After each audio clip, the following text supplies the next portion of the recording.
Hello friends, இன்னைக்கு நம்ம பார்க்க போகிறது 20ஆம் நூற்றாண்டின் ஆகச்சிறந்த பெண் ஓவியரான ஃப்ரைடா காலோவை பற்றி தான். ஃப்ரைடாவோட லைஃப் ஹிஸ்ட்ரி ஃபுல்லும் சொல்ல முடியுமா அப்படின்னு தெரில. ஃப்ரைடாவோட வாழ்க்கையில் நடந்த முக்கிய நிகழ்வுகளில் இருந்து தான் இவங்களோட வரலாறை சொல்ல முயற்சி பண்ணுறேன். ஃப்ரைடா காலோ ஜூலை 6, 1907 மெக்சிகோவில் இருக்கிற கோயாகோனில் பிறந்தார். ஒரு ஜெர்மன் தந்தைக்கும் ஒரு மெஸ்டிசா தாய்க்கும் பிறந்தவர் தான் ஃப்ரைடா காலோ. ஃப்ரைடா காலோட அப்பா ஒரு ஜெர்மன் வம்சாவளியை சேர்ந்தவர். அவர் ஒரு புகைப்படக்காரர். 2 மூத்த சகோதரிகளும் ஒரு தங்கச்சியும் ஃப்ரைடா காலோ கூட பிறந்தவங்க. ஃப்ரைடா தன்னோட 6 வயசுல போலியோ நோயால் பாதிக்கப்பட்டார். அதனால அவரோட வலது கால் இடது காலை விட ரொம்ப குட்டையாகவும் ரொம்ப மெல்லிசாகவும் இருந்துச்சு. அதனால அவங்களோட நடை மற்றவங்களோட மாதிரி ரொம்ப இயல்பாலாம் இருக்காது. ஸோ அதனால தான் இவர் நீளமான ரொம்ப லாங் ஸ்கர்ட்களை பயன்படுத்தினதா ஆய்வாளர்கள் சொல்கிறாங்க. இந்த நோய் அவங்களோட உடன் பிறந்தவங்க அப்புறம் அவங்களோட ஃப்ரெண்ட்ஸுக்கிட்ட இருந்து அவங்கள தனிமைப்படுத்துச்சு இந்த நோய். ஆனால் அவங்க அப்பாவுக்கு ரொம்ப பிடிச்ச ஆள் யார் அப்படின்னா ஃப்ரைடா காலோ தான். அவர் ஃப்ரைடாவோட பிரச்சனைகளை புரிஞ்சுக்கிறதுல ரொம்ப முன்மாதிரியான ஒரு ஆளாக இருந்தார். அவர் ஃப்ரைடாவுக்கு இலக்கியம், இயற்கை, தத்துவம் போன்றவற்றை கற்றுக் கொடுத்தாரு. ஃப்ரைடா குணமடைகிறதுக்கு நிறைய விளையாட்டுகளில் அவங்க அப்பா சேர்த்து விட்டாரு. குறிப்பாக ஃபுட்பாலு, ஸ்விம்மிங்கு, மல்யுத்தம் செய்கிறது, இந்த மாதிரி. ஃப்ரைடாவோட அப்பா அவங்க மேலே ரொம்ப பாசமாக இருந்தார். அது மாதிரி ஃப்ரைடாவும் தன்னோட அப்பா மேலே மிகப்பெரிய பாசத்தை தன்னோட அப்பா மேலே வச்சுருந்தாங்க. இந்த பிரச்சனைனால ஃப்ரைடா ரொம்ப லேட்டாக தான் ஸ்கூலில் ஜாயின் பண்ணாங்க. த ரினவுண்ட் நேஷனல் ப்ரிப்பரேட்டரி ஸ்கூலில் 1922 வருஷத்தில் ஜாயின் பண்ணாங்க. ஜாயின் பண்ணி கொஞ்ச நாள்லேயே ஃப்ரைடாவோட துடுக்குத்தனமான பேச்சுக்கும் அவங்களோட செயல்பாடுக்கும் ரொம்ப பிரபலமாயிட்டாங்க அவங்க ஸ்கூலில். அந்த ஸ்கூலில் 2000 மாணவர்கள் இருந்தாங்க. அதில் வெறும் 35 மாணவர்கள் தான் பெண்கள். அந்த ஸ்கூலில் அவர் மருத்துவராகும் நோக்கத்தில் தான் போய் ஜாயின் பண்ணார். அதனால் அவர் அங்கே அறிவியல் பாடத்தில் ரொம்ப கவனத்தை செலுத்தினார். தன்னோட சக மாணவர்கள் கூட சேர்ந்து மெக்சிகன் கலாச்சாரம், அப்புறம் அரசியல் செயல்பாடு, சமூக நீதி பிரச்சனை, ஸோ இந்த மாதிரி விஷயங்கள்லாம் ஆழ்ந்த ஈடுபாடு கொண்டிருந்தார் ஃப்ரைடா. ஸோ அந்த ஸ்கூல் கேம்பஸில் ரிவேரா அப்படின்னு ஒரு ஆர்டிஸ்ட் வால் மியூரல் ஒர்க் பண்ணிட்டு இருப்பாரு. ஸோ அதை ரொம்ப திருட்டுத்தனமாக அதை போய் ரொம்ப நேரம் நின்று பார்த்துட்டு இருப்பாங்க. அந்த ஸ்டூடெண்ட்ஸ் எல்லாம் சேர்ந்து ஒரு மாணவர் அமைப்பாக இருந்தாங்க அவங்க. ஸோ அந்த அமைப்பில் மாணவர்கள்லாம் எப்படி இருந்தாங்கன்னா ரொம்ப அறிவுஜீவிகளாகவும் கலகக்காரர்களாகவும் பழைமைவாதத்தை எதிர்க்கிறவங்களாகவும் இருந்தாங்க. அந்த சமயத்தில் ஃப்ரைடா அந்த குரூப்போட தலைவராக இருந்த அலெஜாண்ட்ரோ கோம்ஸ் அரியாஸை காதலிச்சாங்க. ஸோ எல்லா வீட்டிலும் நடக்கிற மாதிரி அந்த காதலை ஃப்ரைடாவோட பெற்றோர்கள் ஏற்றுக்கல. இந்த டைமிங்கில் உணர்ச்சி வசப்பட்ட காதல் கடிதங்களை 2 பேரும் நிறைய எழுதிக்கிட்டாங்க. இந்த டைமில் தான் ஃப்ரைடாவோட வாழ்க்கையவே திருப்பி போட்ட அந்த சம்பவம் நடந்துச்சு. செப்டம்பர் 17, 1925 அன்று ஃப்ரைடாவும் அவங்களோட காதலன் அரியாஸும் ஸ்கூல்ல இருந்து வீட்டுக்கு போகிறதுக்காக ஒரு பஸ்ஸில் ஏறினாங்க. ஸோ அந்த நேரத்தில் தான் அந்த விபத்து நடந்துச்சு. ஸோ அந்த பஸ் எதிர்த்தாப்புல பண்ண இன்னொரு காரை ஓவர்டேக் பண்ணி போகும்போது எதிர்பாராத விதமாக ஒரு பெரிய ஆக்சிடென்ட் நடந்துச்சு. ஸோ அந்த விபத்தில் பல பயணிகள் உயிரிழந்தாங்க. அரியாஸ்க்கு சின்ன சின்ன காயம் தான் ஏற்பட்டுச்சு. அவர் உயிர் பிழைச்சிக்கிட்டாரு. ஆனால் ஃப்ரைடா அப்படி இல்லை. ஸோ ஒரு இரும்பு ராடு ஃப்ரைடாவோட வயிற்றை கிழிச்சு முதுகு தண்டை உடைச்சி மறுபக்கம் வந்துருந்துச்சு. இந்த ஆக்சிடெண்ட்டில் ஃப்ரைடாவுக்கு முதுகு தண்டு 3 இடத்துல உடஞ்சிருந்துச்சு. அவங்களோட வலது கால் 11 இடங்களில் உடஞ்சிருந்துச்சு. கிட்டத்தட்ட அது நசுங்கியே போயிடுச்சு. அவங்களோட கழுத்து எலும்பும் தோள்பட்டையும் உடஞ்சிருந்துச்சு. டாக்டர்லாம் ஃப்ரைடா உயிர் பிழைக்கிறது ரொம்ப கஷ்டம், அவங்க இறந்துருவாங்க அப்படின்னு தான் நம்பினாங்க. ஹாஸ்பிட்டலில் அவருக்கு தொடர்ச்சியான தீவிர சிகிச்சைகள் அளிக்கப்பட்டுச்சு. 1 மந்த் ஹாஸ்பிட்டலில் இருந்தார். அப்புறம் வீட்டில் 2 மாதம் பெட் ரெஸ்ட் எடுத்தாங்க. உண்மையிலே ஃப்ரைடா உயிர் பிழைச்சது டாக்டர்லாம் சொல்லுவாங்கல்ல மெடிக்கல் மிராக்கிள் அப்படின்னு. ஸோ அதுதான் நடந்துச்சு. அங்கே ஹாஸ்பிட்டல்லேருந்து வீட்டுக்கு வந்ததுக்கப்புறம் சுமார் ஒரு 3 மாதம் ஒரு பிளாஸ்டர் கோர்செட் அவங்க அணிஞ்சிருந்தாங்க. ஸோ இந்த 3 மாதமும் படுத்த படுக்கையில் தான் இருந்தாங்க. நடமாடவே முடியாது. ஸோ ஃபுல்லாக பெட் ரெஸ்ட்டில் தான் இருந்தாங்க அவங்க. ஸோ இந்த விபத்து ஃப்ரைடா மருத்துவர் ஆகணும் அப்படின்ற ஒரு கனவை முடிவுக்கு கொண்டு வந்துச்சு. 1925 அவங்களுக்கு ஆக்சிடென்ட் நடந்துச்சு. 1927 ஸோ அவங்க கொஞ்சம் எழுந்து நடமாட ஆரம்பித்தாங்க. ஸோ அந்த டைமிங்கில் ஃப்ரைடாவோட நண்பர்கள் எல்லாருமே அரசியலில் ஈடுபட்டு இருந்தாங்க. ஸோ எல்லாரும் மெக்சிகன் கம்யூனிஸ்ட் கட்சியில் இருந்தாங்க. ஸோ அதனால் ஃப்ரைடா மெக்சிகன் கம்யூனிஸ்ட் கட்சியில் வந்து உறுப்பினராக சேர்ந்தார். ஃப்ரைடா வந்து அவரோட வழிமிகுந்த நேரத்தை வந்து குறைக்கிறதுக்கு ஓவியங்கள் வரைய தொடங்கினார். ஃப்ரைடாவும் சின்ன வயசுல சின்ன சின்ன ஓவியங்கள் வரைஞ்சவர் தான். ஸோ அதனால அவங்க அப்பா ஃப்ரைடாவுக்கு வந்து ஒரு பிரத்யேகமா ஃப்ரைடாவுக்காகவே தயாரிக்கப்பட்ட ஒரு பெயிண்டிங் ஸ்டாண்டு, அதாவது ஒரு ஈசலை வந்து ஃப்ரைடாவுக்கு வந்து கொடுத்தாங்க. ஸோ அது எப்படி இருக்குன்னா, ஃப்ரைடாவில் எந்திரிச்சு நடமாட முடியாது, அதனால படுத்த படுக்கையாக இருப்பாங்க. ஸோ ஃப்ரைடா படுத்துக்கிட்டே மேலே பார்க்கும்போது மேலே வந்து ஒரு கண்ணாடி வந்து ஃபிட் பண்ணி வச்சுருப்பாங்க. ஸோ அந்த பெட்டுக்கு மேலே அப்போ கீழே வந்து ஃப்ரைடா படுத்திருப்பாங்க. ஸோ மேலே பார்க்கும்போது அவங்களோட உருவம் தெரியும். ஸோ அந்த உருவத்தை பார்த்து தன்னோட இடுப்பு பகுதியில் ஒரு ஈசல் ஃபிக்ஸ் பண்ணியிருப்பாங்க. அதில் ஒரு கேன்வாஸை வச்சு ஸோ தன்னோட ஃபேஸை வந்து பார்த்து பார்த்து கொஞ்சம் கொஞ்சமாக வரைய ஆரம்பித்தாங்க. அப்படித்தான் தன்னோட முதல் சுய உருவப்படத்தை வரைஞ்சி முடிச்சிருந்தார். ஸோ அதுக்கு வந்து ஃப்ரைடா என்ன சொன்னாங்க அப்படின்னா, நான் அடிக்கடி தனியாக இருக்கிறதுனால நான் நானே வரைஞ்சிக்கிறேன். ஸோ மேலும் வந்து எனக்கு நன்றாக தெரிந்த பொருள் நான் தானே, அதனால் நான் என்னையவே வரைஞ்சிக்கிறேன் அப்படின்ற ஒரு பதிலை வந்து சொல்லியிருக்கிறாங்க. ஸோ 1928 வருஷத்தில் தன்னோட ஸ்கூல் கேம்பஸில் பார்த்த ரிவேரா அப்படின்ற ஆர்டிஸ்ட்டை மறுபடியும் சந்திக்கிறாங்க. ஸோ எதுக்கு சந்திச்சாங்க அப்படின்னா, இந்த ஆக்சிடெண்ட் நடந்து முடிஞ்சதுக்கு அப்புறம் ஃப்ரைடா வந்து நிறைய பெயிண்டிங்ஸை வந்து வரைஞ்சி வச்சுருந்தாங்க. ஸோ பெயிண்டிங் பற்றி நிறைய டவுட்ஸ் இருந்துச்சு ஃப்ரைடாவுக்கு. ஸோ அதனால் பெயிண்டிங் எப்படி இம்ப்ரூவ் பண்ணுறது, ஸோ அடுத்த கட்டத்துக்கு எப்படி நகர்றது அப்படின்ற மாதிரி நிறைய டவுட் இருந்துச்சு. ஸோ அதனால் ஃப்ரைடா வந்து ரிவேராவை போய் சந்திக்க போனாங்க. ஸோ இந்த சந்திப்பு வந்து ரொம்ப விரைவில் வந்து காதலாக மாறிடுச்சு. ஸோ அதுக்கப்புறம் 2 பேரும் திருமணம் செஞ்சுக்கலாம் அப்படின்ட்டு முடிவு பண்ணாங்க. அந்த முடிவை ஃப்ரைடா தன்னோட பெற்றோர்கள்கிட்ட சொல்லும்போது அவங்க அம்மா வந்து சுத்தமாக ஒத்துக்கவே இல்லை. ஆனால் ஃப்ரைடாவோட அப்பா வந்து இந்த திருமணத்துக்கு வந்து ஒத்துக்கிட்டார். ஸோ ஃப்ரைடாவுக்காக இந்த திருமணத்தை வந்து ஒத்துப்பார். ஸோ அந்த நேரத்தில் வந்து ரிவேராவுக்கு சட்டப்பூர்வமாக 2 மனைவிகள் இருந்தாங்க அவருக்கு. ஸோ ரிவேராவுக்கும் ஃப்ரைடாவுக்கும் வயசு எவ்வளோ வித்தியாசம் அப்படின்னா, 21 வயசு மூத்தவர் தான் ரிவேரா. எப்படி இருந்தாலும் 2 ஆர்டிஸ்ட்டுங்களும் ரொம்ப தீவிரமாக லவ் பண்ணாங்க.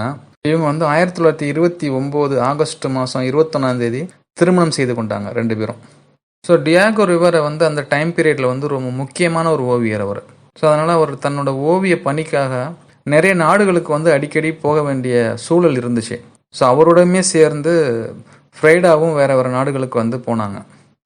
ஸோ கல்யாணம் முடிஞ்ச மறு வருடம் 1930 தம்பதியர்கள் 2 பேரும் ஓவிய வேலை காரணமாக வந்து சான் பிரான்சிஸ்கோ, நியூயார்க், ஸோ 2 நகரத்துலேயும் வந்து வாழ ஆரம்பித்தாங்க. குழந்தைங்கள் மேலே வந்து ரொம்ப பிரியமாக இருப்பாங்க. அவங்களுக்கு குழந்தைகள்னால் ரொம்ப பிடிக்கும் அவங்களுக்கு. ஸோ அதனால் ஒரு குழந்தை பெற்றுக்கணும் அப்படின்ட்டு ரொம்ப ஆர்வமாக இருந்தாங்க அவங்க. ஆனால் அவங்களுக்கு அந்த ஆக்சிடெண்ட் ஏற்பட்டதுனால அவங்க அந்த குழந்தை பருவத்தில் வந்து ஒரு பெரிய சிக்கல் இருந்துச்சு. அதனால் 1932 அவங்களுக்கு வந்து முதல் கருச்சிதைவு வந்து ஏற்பட்டுச்சு. அதில் வந்து ரொம்ப மனம் உடைந்து போயிட்டாங்க அவங்க. இந்த டைமிங்கில் வரைஞ்ச ஓவியம் தான் இந்த ஹென்ரி ஃபோர்ட் ஹாஸ்பிட்டல் அப்படின்ற அந்த ஓவியம். இந்த ஓவியத்தை பார்த்தோம் அப்படின்னா, ஸோ ரொம்ப யதார்த்தமான ஒரு சரியலிஸ்டிக் சென்ஸ் வந்து இந்த பெயிண்டிங்கில் இருக்கும். ஹென்ரி ஃபோர்ட் மருத்துவமனையில் வந்து அவங்களுக்கு வந்து கருச்சிதைவு ஏற்பட்ட போது ஸோ ஃப்ரைடா என்ன ஃபீல் பண்ணாங்க அப்படின்றத வந்து ரொம்ப தத்ரூபமாக பிரதிபலிக்கிறது இந்த ஓவியம். ஸோ இந்த கருச்சிதைவினால் 3 மாதங்கள் வந்து ஹாஸ்பிட்டலில் இருந்தாங்க. ஸோ இந்த டைமிங்கில் தான் வந்து மெக்சிகோவில் வந்து ஃப்ரைடாவோட அம்மாவும் நோய்வாய்ப்பட்டு இறந்துருவாங்க. இந்த நிகழ்வு நடந்ததுக்கப்புறம் ஸோ மறு வருடம், அதாவது 1933 ஃப்ரைடாவும் ரிவேராவும் நியூயார்க்குக்கு திரும்பி போவாங்க. ரிவேரா வந்து ராக்ஃபெல்லர் சென்டருக்கு சுவரோவியத்தை வந்து வரைஞ்சி தரணும் அப்படின்ட்டு அவருக்கு வந்து ஒரு அழைப்பு விடுத்தாங்க. அதனால 2 பேரும் வந்து நியூயார்க் கிளம்பி போனாங்க. Man at the crossroads அப்படின்ற தலைப்பில் ஒரு சுவரோவியத்தை வந்து உருவாக்க ரிவேரா வந்து நியமிக்கப்பட்டார். இந்த பெயிண்டிங்கை தான் வந்து ஒர்க் பண்ணார். ரொம்ப பெரிய ஒரு சுவரோவியம் அது. இதில் நீங்கள் பார்த்தீங்கன்னா ஒரு மனிதன் வந்து காலத்தை இயக்குற மாதிரியும், ஸோ இரு பக்கமும் வந்து முதலாளித்துவமும் கம்யூனிசமும் இருக்கிற மாதிரியும் வந்து ஒரு காட்சி அமைப்பு வந்து சித்தரிச்சிருப்பார். இதில் வந்து புரட்சியாளர் லெனினை வந்து ரிவேரா வந்து காட்சிப்படுத்தியிருப்பார். ஸோ இந்த காரணத்தால் ராக்ஃபெல்லரால் இந்த ஓவியம் வந்து நிராகரிக்கப்பட்டுச்சு. அதனால் என்ன செஞ்சாங்க அப்படின்னா, ரிவேராவை வந்து இந்த பெயிண்டிங்கை வந்து ஸ்டாப் பண்ண சொல்லிட்டு ஸோ ரிவேரா கண்ணு முன்னாடியே இந்த பெயிண்டிங்கை வந்து அழிச்சிட்டாங்க. ஸோ இந்த சம்பவம் வந்து ரிவேராவுக்கும் ஃப்ரைடாவுக்கும் மிகுந்த மன வருத்தத்தை வந்து கொடுத்துச்சு. ராக்ஃபெல்லர் வந்து இந்த பெயிண்டிங்கை எப்படியும் அழிச்சிருவார் அப்படின்னு கவலைப்பட்ட ரிவேரா வந்து முன்னெச்சரிக்கையாக வந்து இந்த பெயிண்டிங்கை வந்து நிறைய ஃபோட்டோ எடுத்து வச்சுப்பாங்க. ஸோ இந்த ஃபோட்டோ காப்பியை பயன்படுத்தி இதே பெயிண்டிங்கை மெக்சிகோவில் வந்து இந்த பெயிண்டிங்கை ரீக்ரியேஷன் பண்ணார். ஸோ இந்த இன்சிடெண்ட்டுக்கு அப்புறம் வந்து ரிவேராவும் ஃப்ரைடாவும் தன்னோட சொந்த நாடான மெக்சிகோவுக்கே திரும்பி வந்துடுவாங்க. பொதுவாக ரிவேரா எப்படி அப்படின்னா, ரிவேராவுக்கு வந்து பல பெண்களோட வந்து அவருக்கு தொடர்பு இருந்துச்சு. இந்த தொடர்பு வந்து ஃப்ரைடாவோட தங்கச்சியான கிறிஸ்டினா வரைக்கும் போயிருந்துச்சு. ஸோ இந்த விஷயம் ஃப்ரைடாவுக்கு தெரிஞ்சதுக்கு அப்புறம் ஃப்ரைடா வந்து தன்னோட வீட்டை காலி பண்ணிட்டு மெக்சிகோ நகரத்தில் இருக்கக்கூடிய ஒரு அடுக்குமாடி குடியிருப்பில் போயிட்டு வாழ ஆரம்பிச்சாங்க. ஸோ அதே நேரத்தில் ரிவேராவையும் டைவர்ஸ் பண்ணிடலாம் அப்படின்ற ஒரு மனநிலைக்கு வந்துட்டாங்க அவங்க. சில காலம் அவங்க தனியாக வாழ்ந்தாங்க, ஆனால் அவங்களால தனியாக வாழ முடியல. ஸோ அந்த இன்சிடெண்ட்டை மறந்துட்டு ரிவேராவோட சேர்ந்து வாழ ஆரம்பிச்சாங்க மறுபடியும். ஃப்ரைடா ரொம்ப சோகமாக இருந்தாங்க, விரக்தியோட எல்லைக்கே போயிட்டாங்க. இந்த டைம் பீரியடில் தான் 1937 லியோன் ட்ராட்ஸ்கிக்கும் ஒரு மனைவி நெட்டாலியாவுக்கும் அடைக்கலம் கொடுத்தாங்க தன்னோட வீட்டில். ஸோ இவங்க 2 பேரும் யார் அப்படின்னா, லியோன் ட்ராட்ஸ்கி வந்து ஒரு நாடு கடத்தப்பட்ட ஒரு கம்யூனிஸ்ட் போராளி. இவர் வந்து சோவியத் ரஷ்ய தலைவர் ஸ்டாலினோட போட்டியாளர். அதனால அவங்க வந்து மெக்சிகோவில் தஞ்சம் வந்து தலைமறைவு வாழ்க்கையை வந்து வாழ்ந்துகிட்டு இருந்தாங்க.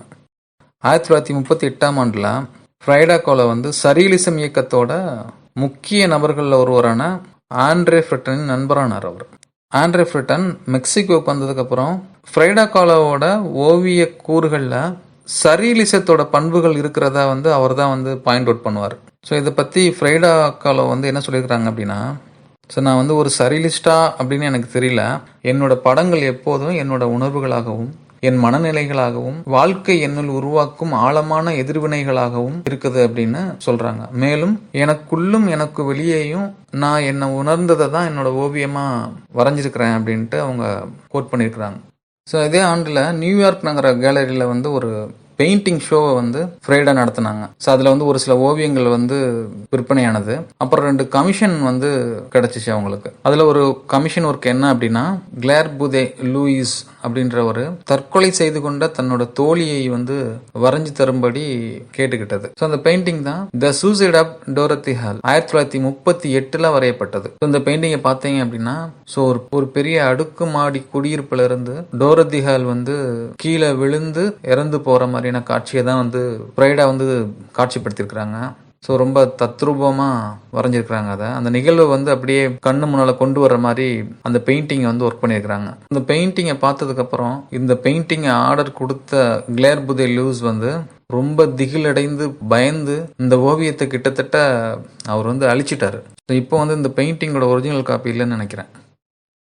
ஸோ இந்த நியூயார்க்கில் வச்ச பெயிண்டிங்ஸ் எல்லாமே ரொம்ப பொதுமக்கள் மத்தியில் பேசு பொருளாக இருந்துச்சு. அவரோட ஓவியங்களுக்கு வந்து ஒரு பெரிய வரவேற்பு இருந்துச்சு. ஸோ அதனால அடுத்த கட்டமான நகர்வுக்கு வந்து ஃப்ரைடா வந்து நகர்ந்தாங்க. இதனால என்ன நடந்துச்சு அப்படின்னா, ஃப்ரைடாவோட அடுத்த ஷோ இமீடியட்டாக பாரிஸில் வந்து ஒரு ஷோ வந்து ஏற்பாடு பண்ணாங்க. அங்கே தான் வரலாற்றில் மிக முக்கியமான ஓவியர்களான Marc Chagall, Piet Mondrian, Pablo Picasso, Salvador Dali இவங்க எல்லாருமே வந்து அந்த டைம் பீரியடில் தான் வந்து ஃப்ரைடாவுக்கு வந்து ரொம்ப நண்பர்களாக மாறினாங்க. ஸோ இந்த 2 ஓவிய கண்காட்சிகள்னால ஃப்ரைடாவோட ஓவியங்கள் வந்து பொதுமக்கள் மத்தியிலையும் வந்து ரொம்ப பரவலாக பேசப்பட்டுச்சு. இப்போ கூடிய சீக்கிரத்திலே வந்து ஒரு பிரபலமான ஓவியராக வந்து அறியப்பட்டார் அவர். ஸோ நியூயார்க், பாரிஸ், ஸோ 2 இடத்துலையும் 2 கண்காட்சிகளை வந்து நடத்தி முடிச்சதுக்கு அப்புறம் ஃப்ரைடா வந்து மீண்டும் மெக்சிகோவுக்கே திரும்பி வந்தாங்க. ஸோ மெக்சிகோவுக்கு திரும்பி வந்த சமயத்தில் ரிவேரா என்ன பண்ணாருன்னா, ஸோ ஃப்ரைடா கிட்ட இருந்து டிவோர்ஸ் கேட்டார். இந்த காலகட்டத்தில் ஃப்ரைடாவும் ட்ராட்ஸ்கியும் வந்து ரொம்ப நல்ல நண்பர்களாக மாறினாங்க. ஸோ அவங்களுக்குள்ள ஒரு உறவு இருந்ததாகவும் கூறப்படுது. ஸோ எனவே 1939ஆவது ஆண்டு ஃப்ரைடாவுக்கும் ரிவேராவுக்கும் விவாகரத்தானது. ரிவேரா கிட்ட இருந்து பிரிஞ்சு ஃப்ரைடா வந்து மறுபடியும் வந்து லா காசா அசுலுக்கு வந்து போனாங்க. ஸோ லா காசா அசுல் அப்படின்றது என்னன்னா, அந்த ப்ளூ ஹவுஸ், ஃப்ரைடாவோட அந்த ப்ளூ வீடு தான் அது. டிவோர்ஸ் வாங்கினதுக்கப்புறம் ஃப்ரைடா வந்து தோண்டு போகலை. ஸோ நிறைய ஆர்ட் பண்ண ஆரம்பித்தாங்க. ஸோ தனக்கு கிடைச்ச அந்த ஆர்ட் ரெகக்னைஸனால நிறைய பெயிண்டிங் பண்ண ஆரம்பித்தாங்க. இந்த டைமிங்கில் தான் ரொம்ப பெரிய பெரிய கேன்வாஸ்லலாம் பெயிண்டிங் பண்ணாங்க. இந்த டைமிங்கில் தான் வரலாற்று சிறப்பு மிக்க 2 ஃப்ரைடாஸ், அதாவது 2 ஃப்ரைடாஸ் அப்படின்ற இந்த பெயிண்டிங்கை ஒர்க் பண்ணாங்க. இந்த ஓவியம் வந்து ஃப்ரைடாவோட 2 தனித்தனியான ஆளுமைகளை வந்து காட்டுது. ஒன்று என்னன்னா, உடைந்த இதயத்தோடு பாரம்பரிய உடை அணிந்த ஒரு ஃப்ரைடா உட்கார்ந்துருக்கிறாங்க. அவங்க பக்கத்திலே வந்து நவீன உடை அணிந்த ஃப்ரைடாவும் அமர்ந்திருக்கிறாங்க. தன்னோட டைரியில் ஃப்ரைடா அந்த ஓவியத்தை பற்றி எழுதியிருக்கிறாங்க. என்னென்னா, டியாகோ ரிவேரா கிட்ட இருந்து பிரிஞ்சதுக்கப்புறம் விரக்தியையும் தனிமையையும் வெளிப்படுத்துவதற்காக தான் அந்த பெயிண்டிங்கை ஒர்க் பண்ணதான் அவர் சொல்கிறாரு. அடுத்து வரைஞ்ச பெயிண்டிங் தான் இந்த உடன் டேபிள். இந்த பெயிண்டிங்கும் விரக்தி மற்றும் தனிமையோட வந்து ஒரு பெரிய வெளிப்பாடாக தான் அந்த பெயிண்டிங்கும் இருக்குது. ஸோ இந்த உடன் டேபிள் பெயிண்டிங் வந்து தலை சிறந்த சரியலிச படைப்பாளிகளோட படைப்புகளுடன் வந்து இந்த பெயிண்டிங் காட்சிப்படுத்தப்பட்டது. ஸோ இந்த பெயிண்டிங்கை பற்றி ஒரு சுவாரஸ்யமான தகவல் என்ன அப்படின்னா, ஸோ இந்த பெயிண்டிங் வந்து கடைசியாக 1955 வார்சாவில் வந்து இந்த பெயிண்டிங்கை வந்து காட்சிக்கு வச்சாங்க. அதுக்கப்புறம் இந்த பெயிண்டிங் எங்கே போச்சுன்னே தெரில. இந்த பெயிண்டிங் வந்து சர்வதேச தேடலில் வந்து இந்த பெயிண்டிங் இருக்குது. இந்த பெயிண்டிங்கை தேடி பல பேர் தேடி அலைஞ்சிருக்கிறாங்க. ஆனால் இந்நாள் வரைக்கும் அந்த பெயிண்டிங் எங்கே இருக்குன்னு யாருக்கும் தெரியல. ஸோ அடுத்த பெயிண்டிங் தான் வந்து முள் நெக்லஸ் மற்றும் ஹம்மிங் பேர்டுடன் கூடிய ஒரு சுய உருவப்படம். ஸோ இந்த ஓவியத்தில் ஃப்ரைடாவோட முகத்தை பார்க்கும்போது ஸோ ஃப்ரைடா வந்து ரொம்ப சோகமாக காட்சி அளிக்கிறாங்க. அந்த முள் நெக்லஸ் வந்து அவங்களோட கழுத்தை குத்தி ரத்தம் வந்து கொஞ்சம் கொஞ்சமாக வெளியில் வந்துக்கிட்டு இருக்கு. ஸோ ஒரு பெரிய வலி, விரக்தி, ஸோ இதோட வெளிப்பாடாக தான் வந்து இந்த ஓவியம் வந்து காட்சி அளிக்குது. பேர்ட் வந்து பெரும்பாலும் வந்து சுதந்திரத்தையும் வந்து ஒரு வாழ்க்கை அனுபவத்தையும் வந்து குறிக்குது. அது ஸோ எப்போதுமே வந்து ரொம்ப கலர்ஃபுல்லான ஒரு பூக்கள் மேலே வட்டமிடுற அந்த ஹம்மிங்வே பேர்ட் வந்து இந்த ஓவியத்தில் வந்து ரொம்ப கருப்பு நிறத்தில் உயிரற்றதா காட்சி அளிக்குது. ஸோ இது வந்து ஃப்ரைடா வந்து தன்னைத்தானே வந்து இந்த பேர்டை வந்து காட்சிப்படுத்தியிருக்கிறதா சொல்கிறாங்க. ஏன்னா ஃப்ரைடா தனது 18 வயசில் நடந்த பேருந்து விபத்துக்கு அப்புறம் தன்னோட வாழ்க்கையில் பெரும் பகுதியை வந்து உடல் வலி, வேதனை, ஸோ இதில் தான் வந்து கழிச்சிருக்காங்க. ஸோ அவங்களோட உடலை சரி செய்கிறதுக்கு வந்து சுமார் 35 அறுவை சிகிச்சைகள் வந்து அவங்க உடலை செஞ்சுருக்கிறாங்க. பல வருடங்கள் வந்து படுத்த படுகையாக தான் இருந்திருக்கிறாங்க. குழந்தைகளை பெற முடியலை. ஸோ ரொம்ப துன்பகரமான ஒரு வாழ்க்கையை தான் நடத்திருக்கிறாங்க. அதோட வெளிப்பாடு தான் அவங்களோட ஓவியங்கள் இருக்குது அப்படின்ட்டு நிறைய ஆய்வாளர்கள் சொல்கிறாங்க. ஸோ இந்த ஓவியங்கள் எல்லாமே வந்து 1940 வரையப்பட்ட ஓவியங்கள் தான். ஸோ இந்த காலகட்டத்தில் தான் ஃப்ரைடா வந்து சுமார் 4 சர்வதேச சரியலிஸ்ட் ஓவிய கண்காட்சிகளில் கலந்துக்கிட்டாங்க. ஸோ இந்த டைமிங்கில் வந்து ட்ராஸ்கி வந்து படுகொலை செய்யப்பட்டார். டியாகோ ரிவேரா வந்து ஃப்ரைடாவை டிவைஸ் பண்ணதுக்கு அப்புறம் அவங்களுக்கு முதுகு வலி பிரச்சனை வந்து ரொம்ப மோசமான ஒரு காலகட்டத்தை வந்து எட்டுச்சு. அவரோட கையில் வந்து ஒரு பூஞ்சை தொற்று உருவாகி இருந்துச்சு. ஸோ தனிமையில் ரொம்ப விரக்தியில் இருந்ததுனால அதிக அளவு வந்து அவங்க வந்து மதுவை குடித்தாங்க. ஸோ அதனாலையும் அவங்களோட உடம்பு வந்து ரொம்ப பலவீனமாக ஆயிடுச்சு. ஆனால் அந்த காலகட்டத்தில் என்ன நடந்துச்சு அப்படின்னா, ஸோ ரிவேராவும் ஃப்ரைடாவும் வந்து சமரசம் ஆகிடுவாங்க. அவங்க வந்து 1940 மறுபடியும் வந்து ஒரு எளிய முறையில் வந்து ஒரு திருமணம் செஞ்சுக்கிட்டாங்க. ஸோ அதுக்கப்புறம் ஃப்ரைடா வந்து ரொம்ப சுதந்திரமாக இருக்கிறதா ஃபீல் பண்ணாங்க. ஸோ இந்த 1940, 1954 ஸோ முதுகுத்தண்டு பிரச்சனை வந்து அவங்களுக்கு வந்து தீவிரமான ஒரு பிரச்சனையை உண்டு பண்ணுச்சு. ஸோ திருமணத்துக்கு அப்புறம் 1941 மெக்சிகன் கவர்மெண்ட் கிட்ட இருந்து ஃப்ரைடாவுக்கு ஒரு கமிஷன் ஒர்க்கு வந்துச்சு. முக்கியமான மெக்சிகன் பெண்களின் 5 உருவப்படங்களை வந்து ஃப்ரைடா வரைஞ்சி தரணும் அப்படின்ட்டு வந்து ஃப்ரைடா கிட்ட கேட்டாங்க. ஆனால் அந்த ஆண்டில் ஃப்ரைடா தன்னோட அன்பான தந்தையை வந்து இழந்தாங்க. அதனால அந்த ஆர்டர் ஒர்க்கை வந்து அவங்களால சரியாக செய்ய முடியல. ஸோ அந்த ஒர்க்கை வந்து ஃபினிஷ் பண்ண முடியாமல் அதை அப்படி கைவிட்டுட்டாங்க. ஸோ 1941 அவங்க அப்பாவோட மரணத்துக்கு அப்புறம் ஃப்ரைடாவுக்கு வந்து உடல்நிலை ரொம்ப மோசமானது. முதுகுத்தண்டு பிரச்சனை மேலும் தீவிரம் அடைஞ்சதுனால அவங்க படுத்த படுக்கை ஆகிட்டாங்க. ஸோ இந்த டைமிங்கில் 1944 ஆண்டு ஒரு புகழ்மிக்க ஒரு ஓவியத்தை வரைஞ்சாங்க. அதுதான் தி புரோக்கன் காலம். ஸோ இந்த ஓவியத்தில் வந்து அவங்களோட முதுகுத்தண்டு வந்து பல துண்டுகளாக வந்து உடஞ்சிருக்கு. ஸோ எந்தளவு அவங்களோட முதுகுத்தண்டு பாதிக்கப்பட்டுச்சுன்னா தொடர்ந்து நிற்கவும் உட்காரவும் முடியாது அவங்களால. ஆனால் இருந்தாலும் அவங்க வந்து இதுக்கப்புறமும் நிறைய பெயிண்டிங் பண்ணியிருக்கிறாங்க. ஸோ அப்படின்னா அவங்க எவ்வளோ பெயிண்டில் அந்த பெயிண்டிங்லாம் ஒர்க் பண்ணியிருப்பாங்க அப்படின்னு புரிஞ்சிக்க முடியுது. அதை நினச்சி பார்க்கும்போதே இப்படிலாம் ஒருத்தவங்களால வரைய முடியுமா அப்படின்னு தோணுது. ஸோ இந்த டைமிங்கில் பெயிண்டிங்கும் பண்ணியிருக்கிறாங்க. கம்யூனிஸ்ட் கட்சியில் இருந்து நிறைய போராட்டம் பிரச்சாரத்துலேயும் கலந்துருக்குறாங்க. ஸோ இந்த காலகட்டத்தில் தான் வந்து அதாவது 1953 வலது காலில் ஒரு பிரச்சனை ஏற்பட்டுச்சு. ஸோ அதனால என்ன பண்ணாங்க டாக்டர்ஸ் அப்படின்னா, அவங்களோட வலது காலை வந்து கட் பண்ணி எடுத்துருவாங்க. ஒரு பெரிய மனசோர்வும் கவலையும் ஃப்ரைடாவை வந்து டிஸ்டர்ப் பண்ணிக்கிட்டே இருந்துச்சு. இப்போதும் அவங்களுக்கு வந்து பெயின் உடம்புல இருந்துக்கிட்டே இருந்துச்சு. ஸோ பெயின் கில்லரை நம்பி தான் வாழ்க்கையை நடத்திக்கிட்டு இருந்தாங்க. ஸோ எவ்வளோ பெயின் கில்லர் போட்டாலும் வந்து அவங்களுக்கு பெயின் இருந்துக்கிட்டே தான் இருந்துச்சு. ஸோ 1954 அவங்க தன்னோட டைரியில் வந்து எழுதியிருக்கிறாங்க, 6 மாதத்துக்கு முன்னாடி என்னோட காலை வந்து அவங்க வெட்டி எடுத்தாங்க. அவங்க எனக்கு பல நூற்றாண்டுகளாக வந்து சித்திரவதை கொடுத்துக்கிட்டே இருக்கிறாங்க. ஒவ்வொரு நாளும் தற்கொலை செய்து கொள்ளலாம் அப்படின்னு எனக்கு தோணிக்கிட்டே இருக்கு. டியாகோ தான் வந்து அதை தடுக்கிறாரு, என்னைய காப்பாத்துறாரு அப்படின்ட்டு தன்னோட டைரியில் எழுதியிருக்கிறாங்க அவங்க. ஸோ அதனால் அவங்க வந்து தொடர்ச்சியாக பெயிண்டிங் பண்ணிகிட்டே இருந்தது. அப்புறம் வந்து குவாதமாலா மீதான சிஐஏ படையெடுப்புக்கு எதிர்ப்பாக வந்து ஒரு ஆர்ப்பாட்டத்திலையும் பங்கெடுத்தாங்க. ஸோ தொடர்ச்சியான ஓவியம் வரைகிறது, இந்த ஆர்ப்பாட்டம், ஸோ இது எல்லாமே சேர்ந்து அவங்கள வந்து ரொம்ப மோசமாக்கிச்சு. ஏன்னா 1954 ஜூலை 12ஆம் தேதி நைட்டு வந்து ஃப்ரைடா காலோவுக்கு வந்து ரொம்ப தீவிரமான காய்ச்சல், ரொம்ப தீவிரமான வலி இருந்துச்சு. அவங்களுக்கு வந்து அந்த வலியை வந்து அவங்களால போக்கிக் கொள்ளவே முடியலை. ஸோ மறுநாள் வந்து காலையில் 6 மணிக்கு அவங்க வந்து இறந்துட்டதா வந்து தகவல் வந்துச்சு. அவரோட படுக்கையில் வந்து ஃப்ரைடா வந்து இறந்து கிடந்தார். டாக்டர்ஸ் எல்லாம் வந்து நுரையீரல் பிரச்சனை அப்படின்னு சொல்கிறாங்க. அவர் வந்து சூசைட் பண்ணிக்கிட்டாரு அப்படின்னு நெருக்கமாக இருந்தவங்கலாம் சொன்னாங்க.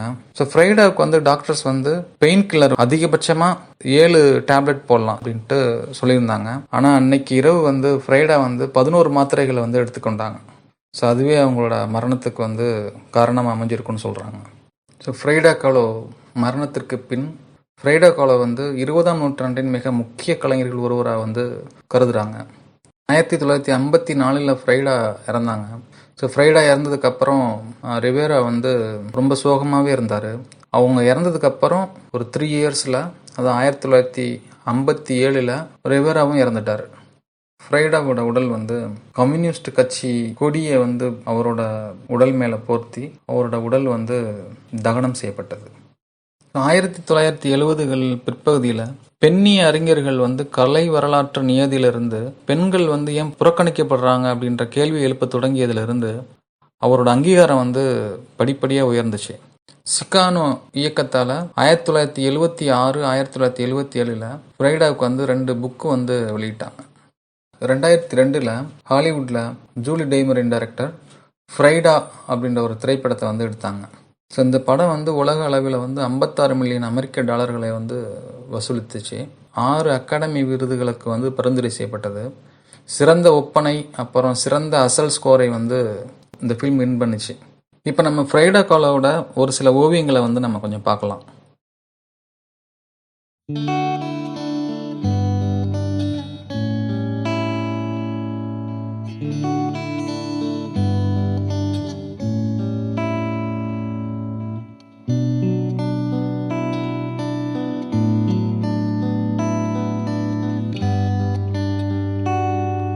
ஃப்ரெண்ட்ஸ், நீங்கள் சொல்லுங்கள், ஃப்ரைடா காலோவோட ஓவியங்களை பார்க்கும்போது உங்களுக்கு என்ன மாதிரியான உணர்வுகள் வந்து உங்களுக்கு வருது அப்படின்றத கீழே கமெண்ட் பாக்ஸில் கமெண்ட் பண்ணுங்கள். உங்களோட கருத்துக்களை வந்து ஷேர் பண்ணுங்கள். தேங்க்யூ. கலை மனிதனாக பிறந்த ஒவ்வொருவனும் அள்ளி அள்ளி பருக வேண்டிய அமிர்தமடாது.